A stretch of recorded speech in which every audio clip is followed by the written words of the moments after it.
¿Qué tal? ¿Cómo están, amables televidentes de Nativa Los Conecta? Esto es Pulso Informativo y arrancamos como todos los viernes Pulso Laboral. Vamos a conversar con César Soberón, secretario de prensa de la Confederación General de Trabajadores del Perú, para hacer una suerte de balance en relación con las movilizaciones, las protestas que se han desarrollado a lo largo del año 2024. César, ¿cómo está? Buenos días. Buen día, Rodolfo. Gracias por el espacio que nos permite y poder llegar a los trabajadores a nivel nacional y expresar las preocupaciones que hay desde el movimiento sindical peruano, pero sobre todo las preocupaciones ante la inacción, la falta de acción de las autoridades respecto a temas importantes como en el mundo del trabajo. Muy bien. ¿Cómo podríamos empezar esta suerte de balance sobre las protestas, las manifestaciones, César? Bueno, es importante señalar de que los trabajadores y trabajadoras del Perú venimos demandando ya desde inicio de este año la reivindicación de derechos importantes. Por ejemplo, tenemos a los trabajadores del sector público que estuvieron en constante movilización para que se reivindique su derecho a la negociación colectiva, que a través del artículo 28 de la ley 32.130, si no me equivoco, vieron mutilado su derecho a la negociación colectiva descentralizada. No permitía esta modificación a la ley de presupuesto que ellos puedan acceder a mejoras salariales en la negociación colectiva descentralizada. Y esto sí, ya hace poco los trabajadores del sector público, tras muchas luchas, han logrado conquistar, por insistencia en el Congreso, por ejemplo, que se reivindique este derecho. Además, ellos llevaban más de 40 años sin aumentos salariales. Por insistencia, porque el gobierno no quiso promulgar. El gobierno de Boluarte se ha negado a promulgarlo y es lo que ha generado que ante la persistencia de nuestros compañeros y compañeras a nivel nacional es que el Congreso opte por la insistencia, y eso ha permitido cierto alivio, aunque no resuelve todos los problemas que tienen los trabajadores del sector público, porque al final, si el piso salarial o el piso de las posibilidades de aumento que se presentan desde el Ejecutivo no es lo suficientemente coherente con las necesidades presupuestales para poder mejorar la calidad del servicio y el acceso a derechos de los trabajadores, esto tiene también sus limitaciones. Por eso es importante que, recuperado este derecho a la negociación colectiva centralizada y descentralizada en el sector público, con sus prerrogativas, desde el Ejecutivo se puede entender la necesidad de fortalecer el aparato público, reconociendo el papel de los trabajadores en la gestión pública, y esto es algo que no se está haciendo, y por eso los trabajadores del sector público han incidido bastante. Por otro lado, tenemos la lucha de los trabajadores del sector privado, que en muchas particularidades nos hemos venido movilizando a nivel nacional por distintos temas. Por ejemplo, uno de ellos es la vulneración a la libertad sindical que se viene dando de manera reiterada en empresas grandes y pequeñas, ante la pasividad del Ministerio de Trabajo. Muchos trabajadores de distintas actividades económicas han realizado plantones frente al Ministerio de Trabajo. ¿Puede contarnos algunos ejemplos? Sí, por ejemplo, los trabajadores de la industria manufacturera. Tienes el caso de Celima, donde ellos han sido víctimas de un cese colectivo por parte de la empresa, un cese colectivo que después de un largo tiempo ha sido declarado improcedente por la autoridad de trabajo. Sin embargo, los trabajadores aún no han sido repuestos.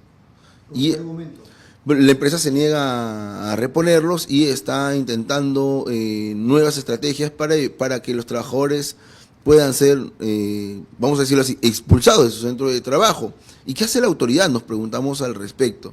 El Ministerio de Trabajo pareciera, si bien es cierto, genera las acciones, no las hace en el debido tiempo, y esto permite cierto nivel de impunidad por malos empresarios. No solo voy a tocar el tema de Celima, sino esto es una constante en muchas empresas.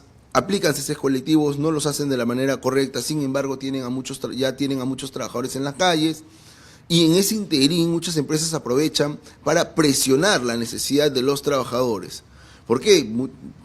Hay casos en los que denuncian los trabajadores que gente de recursos humanos le dice: mira, vas a ir a un juicio largo, 3, 4 años, no tienes los recursos, nosotros como empresa tenemos un staff de abogados, y lo probable es que pierdas ese proceso, y el trabajador, ante el temor, la necesidad de llevar a su casa recursos económicos, termina cediendo y en la práctica es coaccionado, a firmar mutuos disensos. Esto reduce el margen de trabajadores exigiendo su reposición ante un cese que muchas veces es fraudulento, que se salta la normativa, se salta la ley. Y esto es una práctica común, reitero, se ve en muchas empresas y los trabajadores lo vienen denunciando tanto fuera el Ministerio de Trabajo, ante los medios de comunicación. Sin embargo, pareciera que esto no es una preocupación del Ministerio de Trabajo, por ejemplo, el propio Poder Ejecutivo, ante una situación de crisis que estamos viviendo en el país y donde tener un trabajo en condiciones dignas es cada vez un sueño más imposible, ¿no? Entonces nos preocupa esto y estamos en constante movilización. Ya se ha logrado con el caso de Selima que haya resultados favorables a través de la autoridad de trabajo correspondiente, pero no se aplican. Claro, no se aplica y la pregunta es, ¿puede un empresario saltarse o evadir, eludir las disposiciones de la autoridad? Tampoco. Eso le iba a decir, en otro contexto, pues el Ministerio de Trabajo, digamos, se molesta, se incomoda y reclama que se respeten sus decisiones, pero pareciera que ellos están muy a gusto con que no obedezcan las decisiones que ellos asumen. Bueno, es justamente una de las grandes preocupaciones, ¿no? Si la autoridad de trabajo ya ha emitido un pronunciamiento al respecto y que esto se inaplique, entonces, ¿cuál es el nivel de respeto que hay con la autoridad de trabajo por parte del propio sector empresarial? Por eso es que muchos de los trabajadores decimos que el Ministerio de Trabajo se está convirtiendo o se ha convertido en la mesa de partes de algunos malos empresarios. Hay que reconocer que hay empresarios que cumplen con la normativa, con sus trabajadores, y al margen de los procesos que hay durante la negociación colectiva, hay un nivel de respeto con los trabajadores y la autoridad. Pero también, ¿cómo está la situación del Ministerio de Trabajo y Daniel Maurate? Porque ellos podrían argumentar o no, le pregunto, que están atados de manos, que no tienen, digamos, la fuerza como para hacer respetar sus decisiones. Pues son el gobierno. El gobierno es quien tiene que aplicar la ley, pues tiene el poder del Estado, la fuerza, pero no lo hace en algunos casos y en otros sí. O sea, cuando se trata de las protestas, sí se condenan las protestas, sí hay pronunciamientos enérgicos y se reprime. O sea, pero cuando hay irrespeto de las leyes, cuando hay incumplimiento, cuando se eluden las normativas, ahí no hay mecanismos de represión por parte del Estado.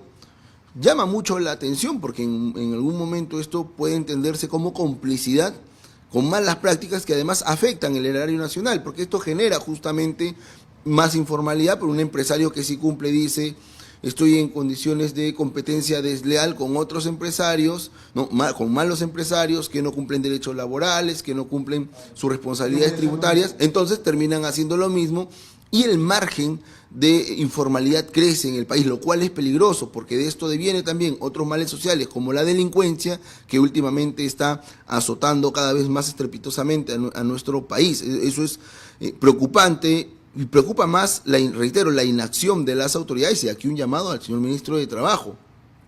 Hay tantas cosas por resolver que es urgente, prioritario, que se empiecen a tomar decisión y se deje de estar dejando los temas para después. Como el caso del salario mínimo, por ejemplo, que se ha discutido mucho. El año pasado se anunció que se iba a aumentar el salario mínimo, o la remuneración mínima vital. Después se dijo que no. Durante todo este año, el primer semestre del año, se generó nuevamente la discusión por el aumento de la remuneración mínima vital. Se presumía que para el 28 de julio, que se hace un mensaje de balance de gestión, se iba a dar este anuncio. Pero se dijo que para finales de año. Ya estamos el día de hoy, pasada la Navidad, quedan pocos días para el fin de año y no hay un anuncio. El 24 de julio la señora Boluarte salió a dar un mensaje a la nación y no habló respecto al tema. Entonces, ¿qué nos están diciendo? Que no hay el interés del gobierno de dotar, de generar mejores condiciones salariales para los trabajadores, que permita dinamizar la economía interna, que está tan golpeada en nuestro país. Tampoco le interesa al gobierno la capacidad del país de revitalizarse económicamente, que no están tomando en cuenta el aumento de la remuneración mínima vital, que además, ojo, fue un compromiso del gobierno, no de este año, sino desde el año pasado. Entonces nos deja con mucha claridad sobre cuál es la intención del gobierno frente a miles, millones de peruanos que están en precariedad económica. Ahora, una pregunta sin ánimo de incomodarlo, César. Usted ha dicho, si no me corrige, que pareciera que hubiera un contubernio, como que jugaran en pared, lamentablemente, el empresariado y el gobierno, con Maurate en el Ministerio de Trabajo. Pero en ese contexto posible, los trabajadores parecen ser patentes de corso, o sea, no sé si por desorganización, porque las centrales sindicales no tienen las estrategias correspondientes, no se hacen notar como una fuerza sólida.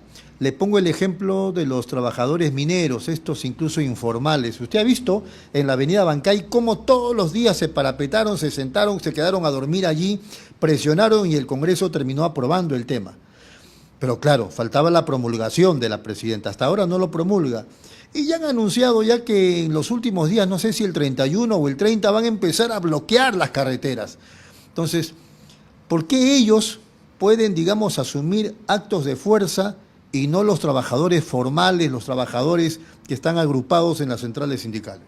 Bueno, eso tiene que ver mucho con la presencia de representantes o voceros del sector minero informal en el Congreso también. Ahí hay una diferencia que precisar. Los trabajadores no tenemos representantes de los... No tienen porque no quieren.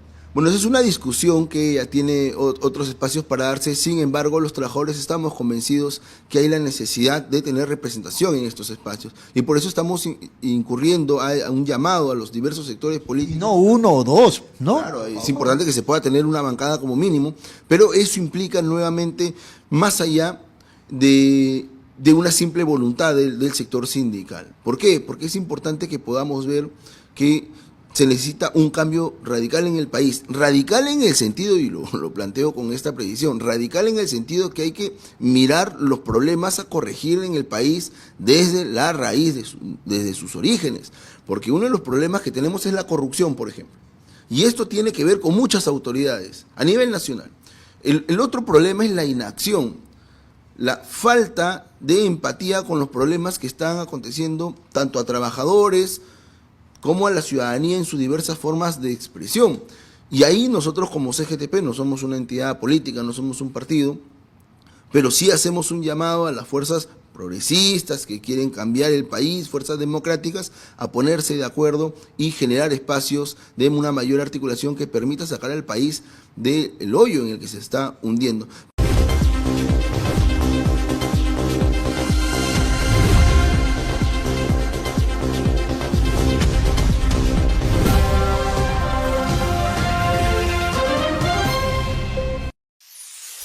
Llegó la Navidad a Derrama Magisterial. Maestra y maestro asociado, celebremos juntos un año lleno de esfuerzo y dedicación. Ven a nuestras oficinas y recoge tu regalo por Navidad.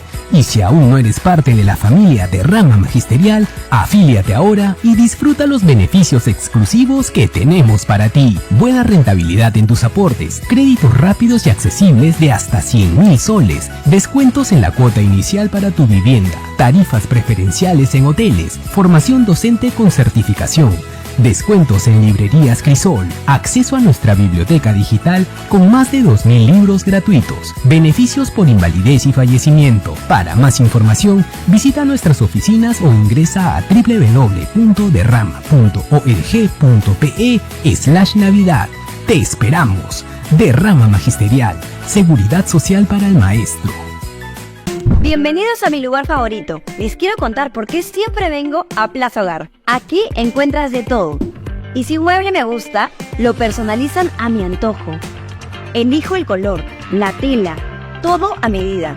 Y también puedo traer a reparar todos mis muebles. Además, el servicio de despacho funciona perfecto y a un precio accesible. Y por si fuera poco, siempre encuentro estacionamiento. Somos Plaza Hogar.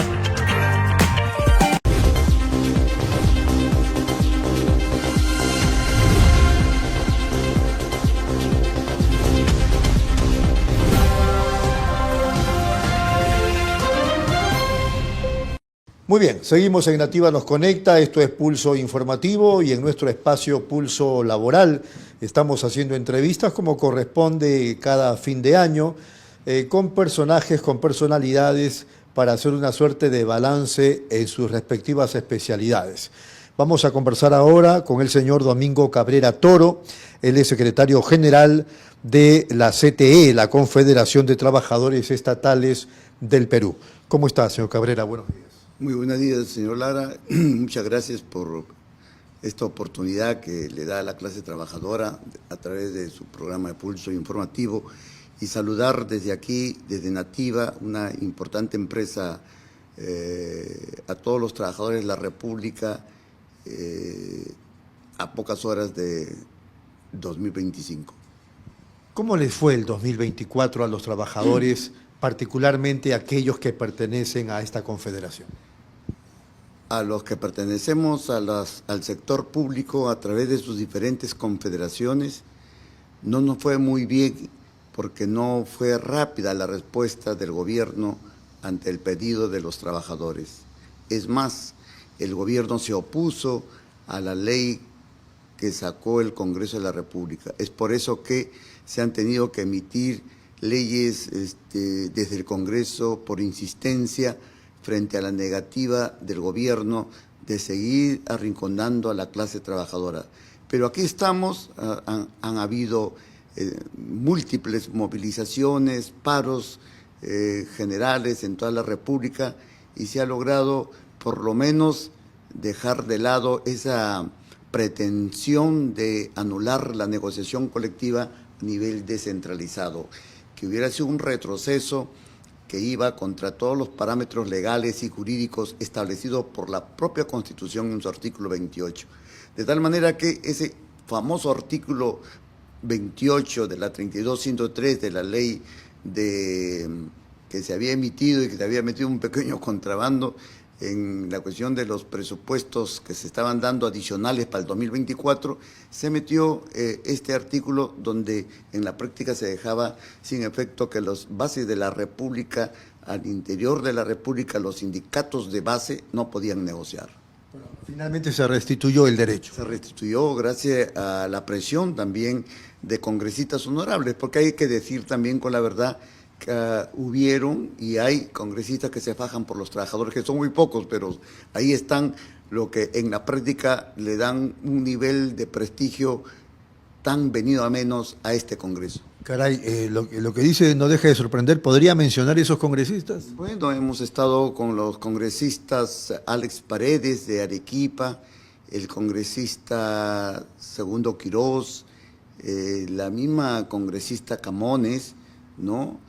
El congresista Américo Gonza y otros congresistas que, bueno, dijeron sí, vamos a apoyar, y ese apoyo implicó fundamentos por qué no debería seguir ese artículo, además de los otros artículos, ¿no? Como son la modificatoria de la 276, que han beneficiado a miles de trabajadores de esa ley antigua que ya está por dejarse de lado porque muchos están jubilando, pero que fue el motor para que la administración pública se desarrollara tal como está. Muy bien. El tema de la negociación colectiva queda claro, entonces fue un asunto que con luchas se logró la victoria, ¿no? En el sentido de que se restituyó el derecho.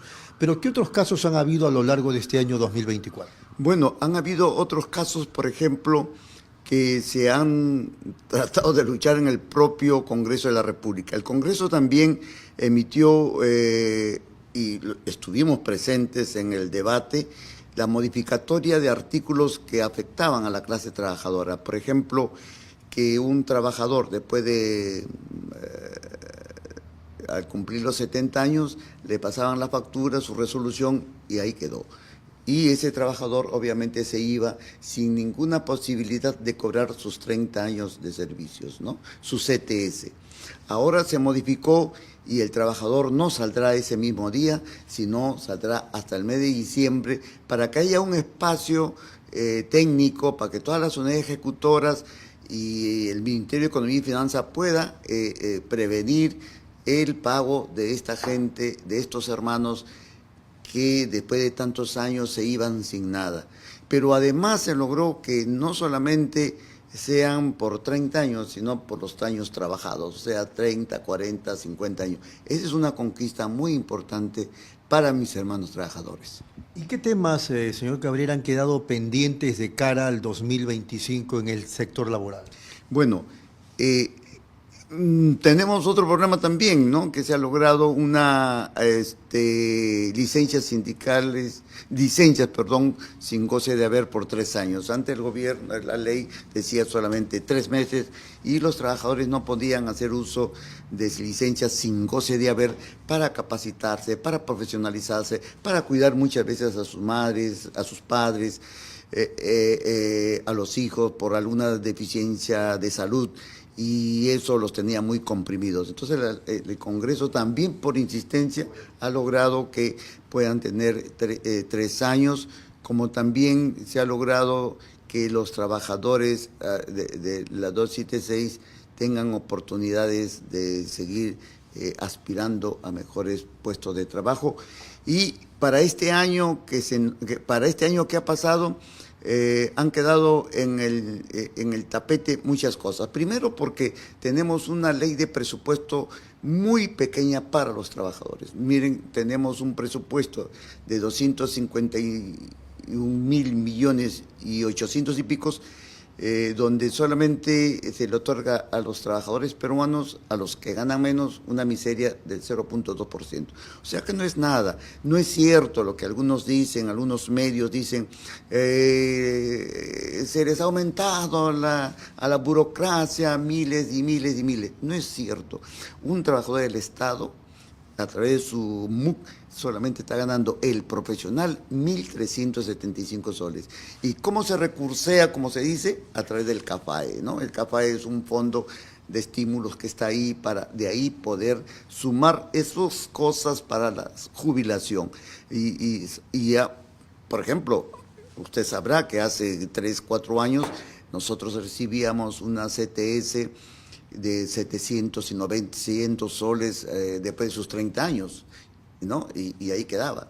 Ahora no, la lucha de los trabajadores a través de la unidad que siempre ando bregando donde voy, ha logrado de que ya no sean 900 ni 700, sino después de sus 40 años puedan llevar unos 60, 70 mil soles para cubrir todos esos años que nadie les reconoció a mis hermanos trabajadores. Y además no es un regalo, ¿no? Es 40 años, por ejemplo, dedicados a... Pregúntele a la entidad privada cuánto sacan, pregúntenle a un trabajador empleado de alguna municipalidad, un minero, etcétera, cuánto sacan, ¿no? Y el tiempo de vida no se recupera. Y por supuesto es como el reloj, ¿no? Hay marcha atrás y llegamos con múltiples enfermedades, llegamos con problemas físicos y eso no lo recupera nadie y los hijos esperan que sus padres salgan en buena salud y no es justo que además de salir un poco afectados en su salud, salgan con miserias y eso no se ha reconocido. Ahora hay un Estado que empieza a reconocer lo que debió reconocerse hace mucho tiempo. Y eso se comenzó a reconocer hace 50 años con el general Juan Velasco, al cual yo rindo mi homenaje el día 25, partió al infinito, pero fue un general de los pobres. Muy bien, señor Cabrera, lo escucho y veo que el Perú todavía es posible, ¿no? Frente a tantas vicisitudes que estamos padeciendo. Pero yo le preguntaba sobre pendientes de cara al 2025. Bueno, hay un pendiente muy grande en los trabajadores, ¿no? Tanto privados como públicos. Son las remuneraciones, los sueldos de los trabajadores. Hasta ahora vemos que en la entidad privada el sueldo mínimo vital lo siguen ninguneando, ¿no? No hay aumento del sueldo mínimo vital. Y la 2025. Se ha quedado ahí y la CGTP sigue luchando frente a un monstruo que es el Estado y hago un llamado a los empresarios a ponernos de acuerdo para que este año, 1 de enero, haya una luz verde para la clase trabajadora. No es posible que en la región seamos los últimos mal pagados frente a una remuneración mínima vital. Esto debe desaparecer. Ese es un problema que debemos ponernos de acuerdo. El otro punto en cuestiones salariales es que el gobierno también tiene, a través del Ministerio de Economía, ponerse de acuerdo cuáles son los porcentajes para el próximo año, que no se ponen de acuerdo. La gran concentración del presupuesto está en el gobierno central. Más del 60% en el gobierno central. Pero ¿dónde están los colegios? ¿Dónde están las escuelas con tanta plata? ¿Por qué los niños siguen pobres? ¿Por qué no hay una atención médica para los niños? ¿Por qué los ancianos siguen sufriendo? ¿Por qué Padomin en la seguridad social sigue con las puertas cerradas y nuestros ancianos? Es una desproporcionalidad terrible. Y dígase de paso, Salud ha puesto en jaque con la 16666 un dispositivo que merma, que aniquila la oportunidad, que la seguridad social, que es plata de los trabajadores, no se le puede comprar un equipo, no se le puede comprar camillas. Usted va, yo visito, amigo Lara, los hospitales, yo voy a las emergencias para constatar in situ cómo está esa realidad. Es un camal. Y los pobres pacientes tienen que estar en sillas sentados horas tras horas porque no hay medicinas, no hay insumos, no hay nada. Entonces, ¿qué hacemos? Sin embargo, hacen su fiesta de fin de año de más de 250.000 soles. Es una cachetada al dolor humano, es una cachetada que esta presidenta de la Seguridad Social no le interesa, ¿no? Como no le interesa a una serie de mafias que durante muchos años han tomado a la seguridad social como un botín. Y entonces los asegurados somos más de 11 millones de peruanos y reciben más de 6.000 millones más que el Ministerio de Salud. Y pueden atender así nuestros, no hay cama, no hay operaciones, las operaciones las postergan, etcétera, etcétera. El primer nivel de atención en todo país civilizado es la que debe recuperar la salud de la población y no esperar que los grandes hospitales se llenen de pacientes y colapsen por ese problema de una gripe, de un dolor que tiene que ocurrir. ¿Por qué? Porque en el primer nivel de atención tampoco hay nada. Entonces, por favor, señor ministro de Salud, nunca la salud fue tan dolorosa como ahora. Le recuerdo al paisano César Vallejo, nunca fue la salud más dolorosa como ahora. Entonces, entiendan los funcionarios de salud que hay un equipo de hombres y mujeres y médicos que están atrás del paciente, pero detrás del paciente no hay cómo solucionar esa demanda. Por eso hago un llamado a mis hermanos trabajadores que el 2025 comenzamos una nueva negociación colectiva. Los queremos juntos, unidos, porque solamente así vamos a ser grandes y vamos a llegar a la victoria. Ha sido muy amable, señor Cabrera. Muchas gracias a Domingo Cabrera, nada menos que presidente o secretario general de la Confederación de Trabajadores Estatales del Perú. Vamos de inmediato a la pausa, regresamos con más.